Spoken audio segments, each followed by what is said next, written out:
Vamos a darle ahora la bienvenida a nuestro próximo invitado. Es el doctor Joel García, abogado de presos políticos, defensor de derechos humanos. Joel, bienvenido a nuestro podcast en el día de hoy. Gracias por estar con nosotros. Gracias, César. Gracias, Floralicia, por esta invitación.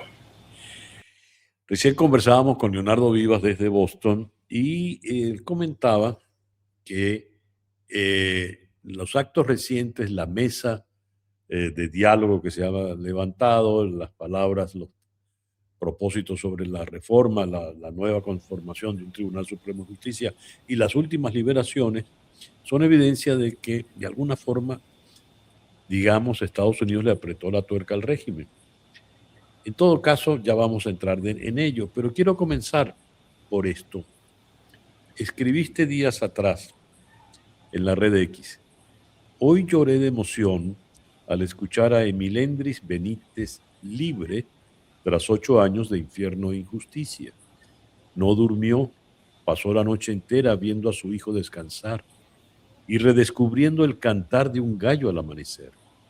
Doy gracias a Dios por devolverle la vida y permitirme conocerte. ¿Quién es Emilendris Benítez? Para que te haya a un abogado como tú, por lo general tan frío y siempre en control, evidenciar tus sentimientos, Joel. Sí, César, mira.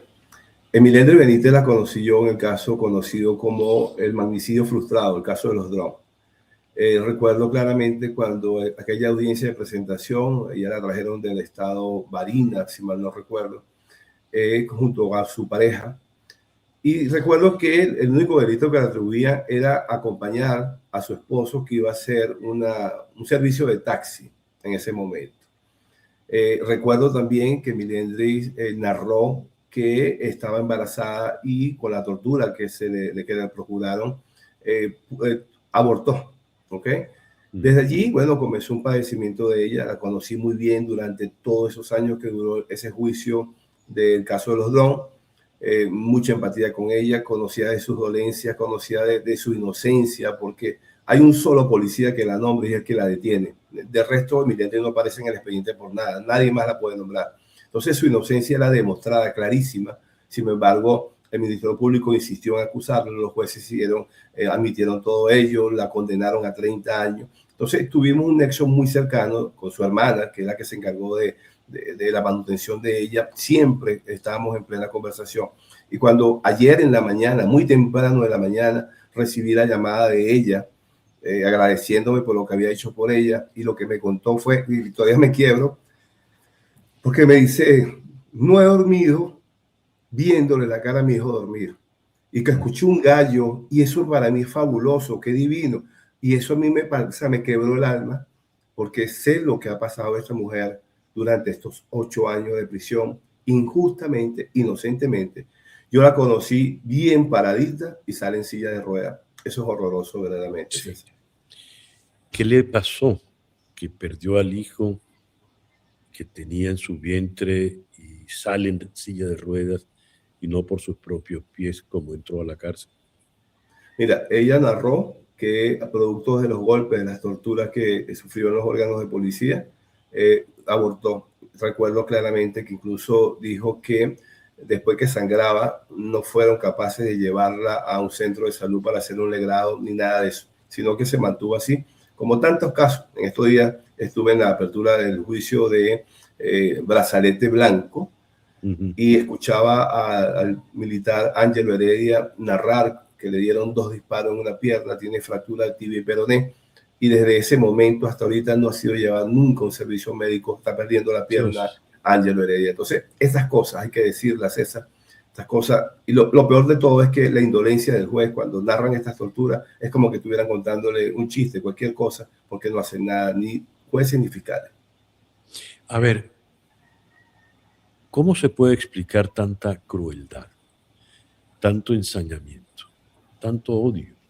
Sobre todo en el caso de Emilendris, que como tú nos has contado, lo que hizo fue acompañar al marido, es totalmente inocente. Mira, esa maldad yo no sé de dónde viene, no sé de dónde la aprendieron, porque los venezolanos no somos así. Yo me imagino que son tácticas conocidas en otros países, porque las formas de torturar son, mira, escuchaba a unos militares en estos días que en la DGCIN lo meten en una celda, una temperatura de 5 o 6 grados, desprovisto de vestimenta, en una plancha de cemento allí acostado, la luz prendida a las 24 horas y música de saxo, con sonidos de pájaros las 24 horas del día. Eso distorsiona. Eso no son terapias. Eso son para torturar de manera de distorsionarle la realidad, la parte cognitiva de estas personas. Eso lo estamos viendo todavía, César. A pesar de estos cambios que estamos viendo, que decía Leonardo hace poco, que eso de lo que se está viendo en la mesa de negociación, sí, pero todavía hay jueces, fiscales y policías que están haciendo lo que no deben hacer y que han hecho durante muchos años. Según Leonardo, a quien citas, estas salidas, él mismo advirtió que no eran las ciento y tantas que se habían dicho, solo 76 al momento de nuestra conversación. Pero mi pregunta es, ¿por qué Emil Endres tardó tanto en salir? Mira, ahí hay muchas personas que son inocentes como Emil Endres.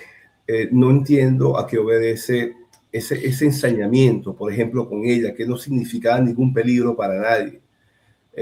Y me alegró que también salió junto con ella Yanine Pernía, otra joven que estaba en ese caso, que fue condenada a 30 años. Ahora, el por qué ese ensañamiento con ella, el por qué no llevarla ni siquiera a los centros de salud.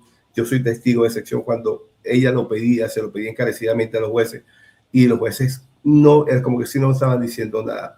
Emilia Enrique, mira, está viva de casualidad, porque ella tiene muchos problemas patológicos que no le han sido atendidas, porque Miranda no debió haber salido en silla de ruedas si le hubiesen atendido sus patologías en el momento adecuado. ¿Hay algún examen médico de su estado? ¿Podrá volver a caminar? ¿En qué condiciones se encuentra? Mira, lo que le pedí ayer, que se atendiera a su salud y que hoy no he hablado con ella, pero que atendiera a su salud primero que nada, porque ella tiene serios problemas que la pueden dejar en silla de ruedas por siempre. Qué pena tan grande. Y una mujer joven, ¿verdad? Muy joven y hermosa. Me acuerdo cuando llegó a aquella sala y como salió ahora, sin embargo, ha sido fuerte y su familia no la ha abandonado nunca. Su hermana Melania, verdaderamente hay que hacer un monumento a su hermana porque no la ha abandonado ni un solo minuto, porque ella es del interior de la República. Bien, Joel, la experiencia que has tenido a lo largo de todos estos años, ahora que se empiezan a dar estas liberaciones, ¿cómo las interpretas? ¿Qué lectura le das tú a lo que está ocurriendo en este momento? Mira, yo la saludo, verdaderamente la recibo con mucha emoción, porque verdaderamente estoy viendo cambios en ese sentido de reestructurar o nombrar un nuevo Tribunal Supremo de Justicia completo. Para mí eso es una bendición, porque yo creo que por primera vez en la historia del país, todos los ciudadanos van a tener los ojos puestos a quienes van a designar en ese nuevo Tribunal Supremo de Justicia. Ese nuevo Tribunal Supremo de Justicia tiene que estar lleno de hombres, no solamente que académicamente puedan demostrar que tienen los cursos de posgrado que correspondan, sino verdaderamente que sean de probada honorabilidad, de solvencia moral, porque necesitamos ellos, que sean personas que nunca hayan militado en un partido político, por lo menos que no se les ha visto en cargos públicos, políticos, ni a ser aspirantes a ser gobernadores, ni alcaldes, ni diputados, nada de ello. Personas que sean verdaderamente probos con respecto a la Constitución y a la ley. Que ese próximo juez solamente le tema a Dios, a la Constitución y a la ley, que no obedezca a dictámenes de partidos políticos ni a poderes de ninguna índole en Venezuela. A ver, ¿qué determina que salga Emil Endres y no salga otra persona? Verdaderamente que esos criterios nunca lo he entendido. Ese criterio de selección jamás lo he entendido, porque si vemos un caso más cerca, el de Perkin Rocha, todos sus coacusados están en libertad y Perkin Rocha sigue casa por cárcel con un grillete en el tobillo. Entonces no obedece al hecho, no obedece, sino a quién, obedece a alguien que es que toma esa decisión, porque ni siquiera las ONG que llevan el control de las listas de estos presos políticos influyen en ello. ¿Qué criterio toman para a unos sí, a otros no? Verdaderamente que es una caja de sorpresa eso. Y si yo le hago esa pregunta al señor Marco Rubio, ¿tendrá él alguna respuesta? Yo creo que tampoco la debe tener, porque él debe confiar o por lo menos decirle, mira, tienen que salir los presos políticos y ahí está la cuestión. ¿Quiénes los escogen? ¿Cómo los seleccionan? ¿Por qué los seleccionan? Porque no lo sabemos. Porque si salió, por ejemplo, Emil Henry, ¿por qué no salió Wilder Vázquez, que está en esa misma causa, que ya tiene la pena cumplida, tiene 3 años de pena cumplida y todavía sigue preso? ¿Y qué pasa con los militares, con los que, por lo visto, el ensañamiento es peor? Con los militares verdaderamente que es horroroso. Como te dije, estoy en la causa Brazalete Blanco, por fin se me permitió designarme allí y he escuchado de viva voz a estos militares que están sometidos allí. Sin embargo, varios de ellos salieron en libertad, otros quedan detenidos. Pero con los militares como que hasta ahora había un cierto temor de que podían entrar en armas, a hacer conspiraciones, qué sé yo.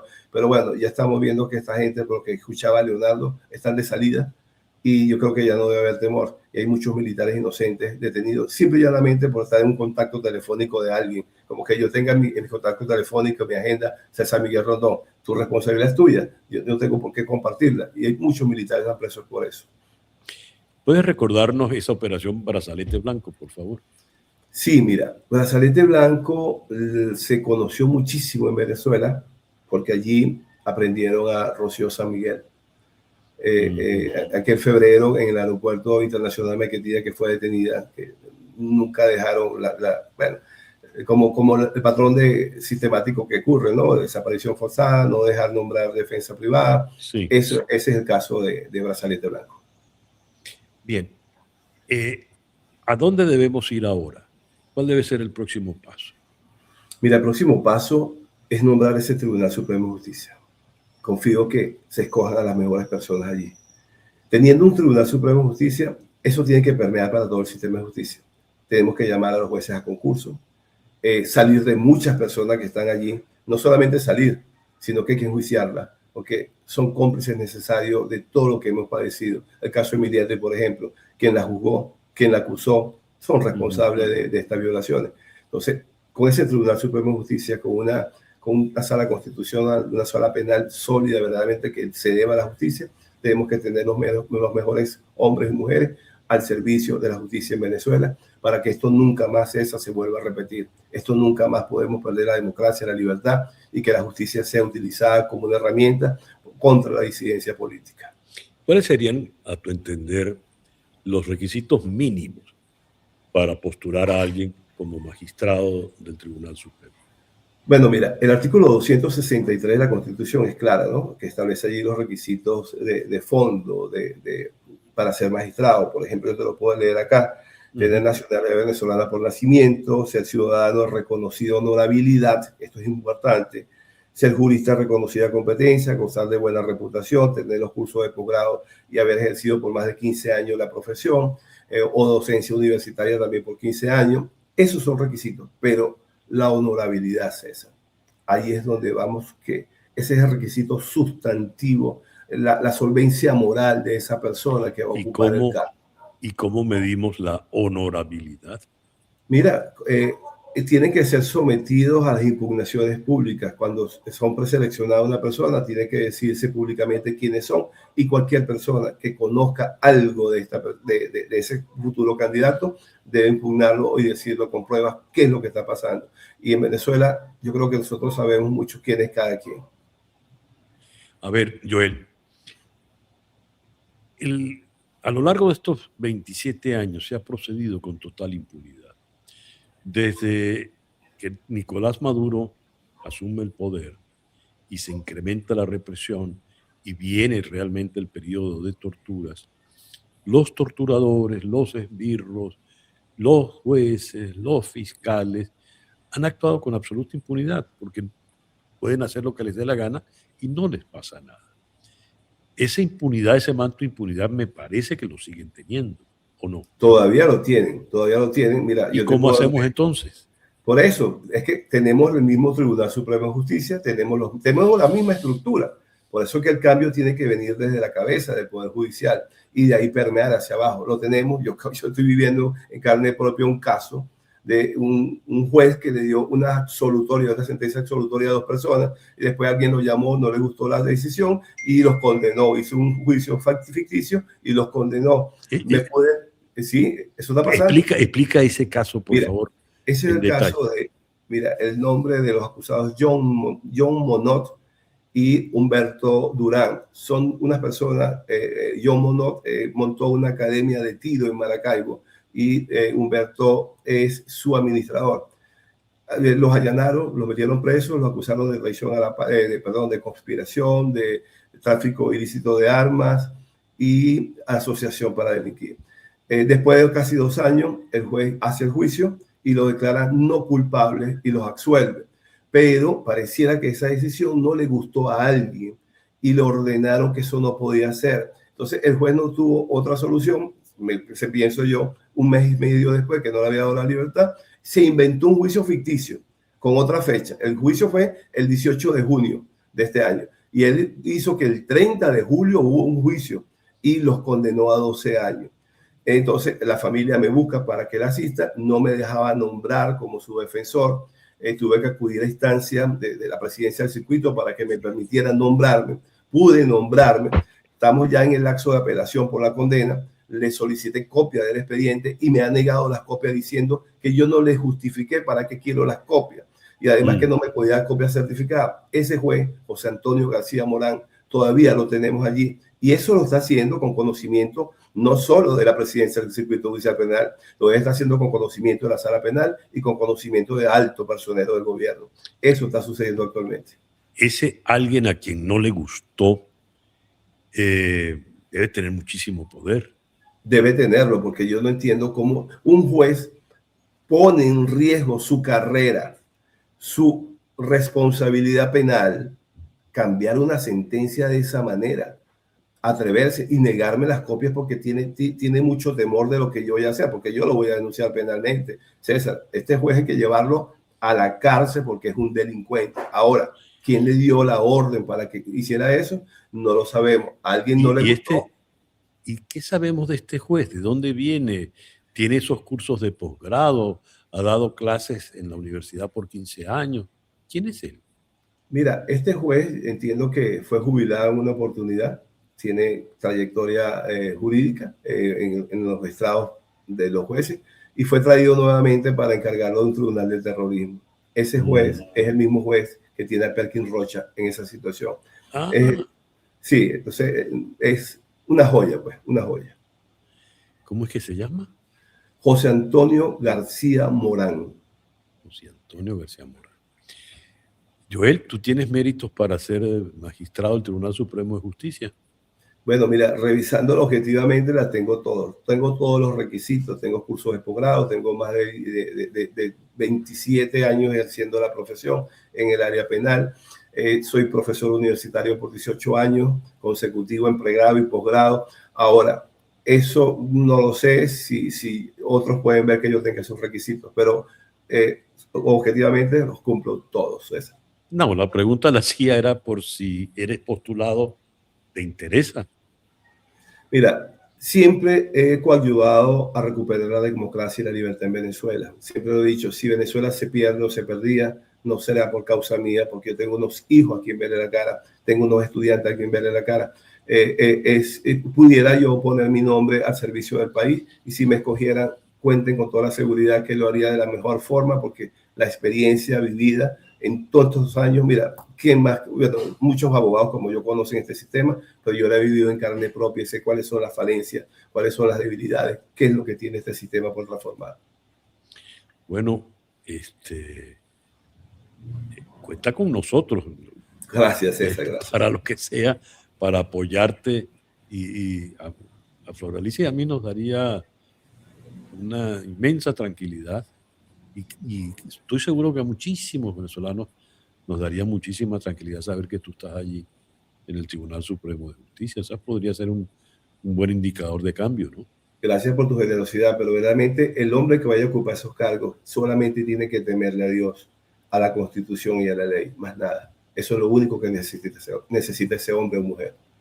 Antes de cerrar esta conversación, ¿quieres agregar algo más? Bueno, César, mira, apuesto a que Venezuela se transforme. Esto es un proceso. Por eso es que vemos, quizás estamos desesperados, angustiados, porque no vemos los cambios sustantivos, pero esto es un proceso, esto no es un acto. Y los procesos llevan tiempo, pero confío plenamente, César, que Venezuela se va a encaminar por donde se debe haber encaminado hace mucho tiempo. Ojalá que Dios bendiga esta patria. Nos trajo una tragedia hace poco, pero yo creo que ya hemos pasado demasiadas tragedias y ya es hora de ver los frutos del trabajo. Así es. Joel, muchísimas gracias por estos minutos en la mañana de hoy. Gracias a ti, César, y a Flor Alicia, que los quiero mucho. Un abrazo. Muchas gracias. Joel García, pues, huelgan las palabras, ¿no? Qué buena entrevista nos ha dado. Defensor de derechos humanos, abogado, que ha estado al lado de tantas causas de presos políticos.